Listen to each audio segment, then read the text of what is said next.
30 minutes before launch, a routine electrical reset became an execution order for the dozens of men standing beneath the rocket.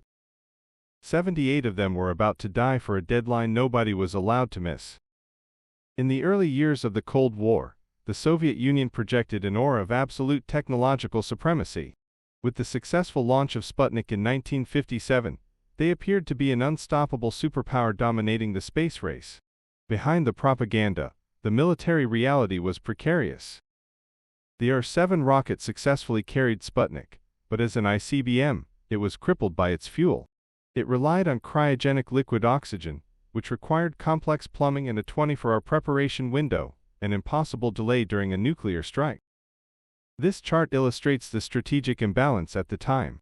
While the USSR had only a handful of these slow-to-prepare rockets, the United States already possessed roughly 40 intercontinental ballistic missiles that could be readied for launch on very short notice. Knowing they were severely outgunned, Soviet leadership panicked. They needed to close this hidden missile gap, which meant initiating a desperate race to engineer a new class of weapon, one that could sit fully fueled and launch on immediate command. Chief designer Mikhail Yangel proposed a solution called the R-16. Instead of cryogenic oxygen, the new missile used storable hypergolic propellants. These chemicals instantly react and combust upon contact, eliminating the long fueling delay. To achieve this, the R-16 relied on a mixture of unsymmetrical dimethylhydrazine and nitric acid. Soviet technicians nicknamed this combination Devil's Venom. It stayed liquid at normal temperatures, but it was highly corrosive, and breathing the toxic vapor was lethal even without a fire. Command of the program fell to Marshal Mitrofan Nedelin, head of the Soviet Strategic Rocket Forces.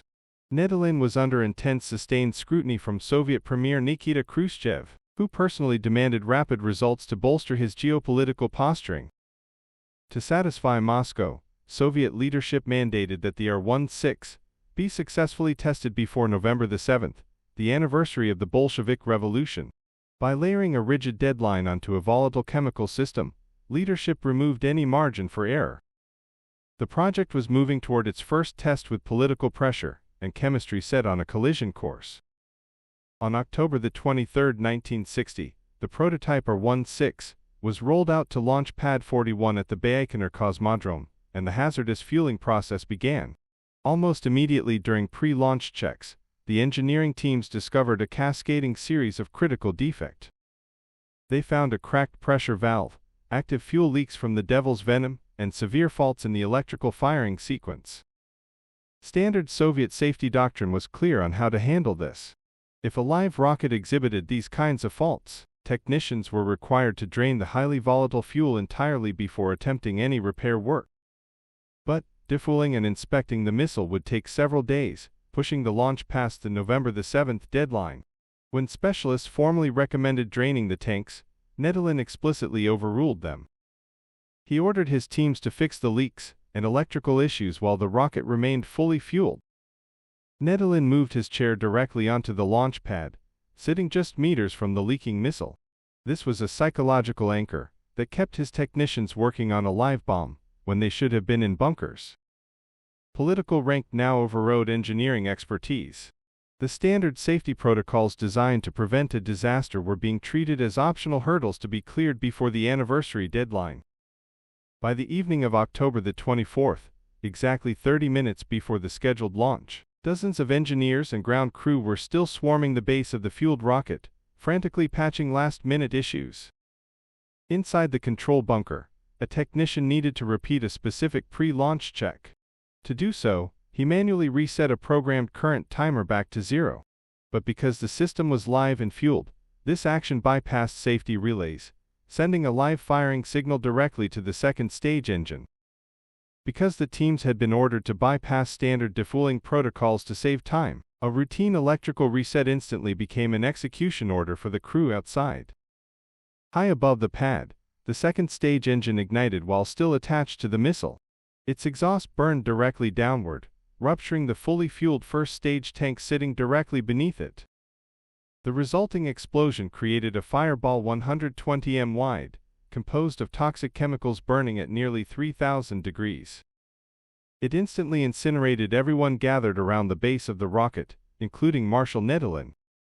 Those further out tried to run, but the sheer heat melted the tarmac, gluing their boots to the ground. Others sprinted outward, only to be penned in by the facility's barbed wire security perimeter, trapped as the fire spread toward them. Chief designer Mikhail Yangel was one of the few senior officials to survive. He had stepped away from the pad and walked to a nearby bunker just moments earlier to smoke a cigarette. The fireball on pad 41 was the accumulation of 100 ignored warnings. It was the result of a system that decided piece by piece that physics could be negotiated if the political stakes were high enough. Khrushchev immediately ordered a cover-up. The state silenced the survivors and grieving families, officially claiming that Nedelin had perished in an aviation accident. The truth was hidden from the world for decades. The sudden loss of the R-16 prototype and dozens of top engineers severely crippled the Soviet ICBM program. Instead of closing the missile gap with the United States, the disaster widened it. Realizing he lacked reliable ICBMs capable of reaching the US from Soviet soil, Khrushchev sought a geographic shortcut. In 1962, he decided to place shorter-range nuclear missiles in Cuba. A single failed launch didn't cause the Cuban Missile Crisis on its own, but it severely limited the USSR's options. With the R-16 program in ruins, Khrushchev was left searching for a way to bridge the missile gap, eventually looking toward the shores of Cuba.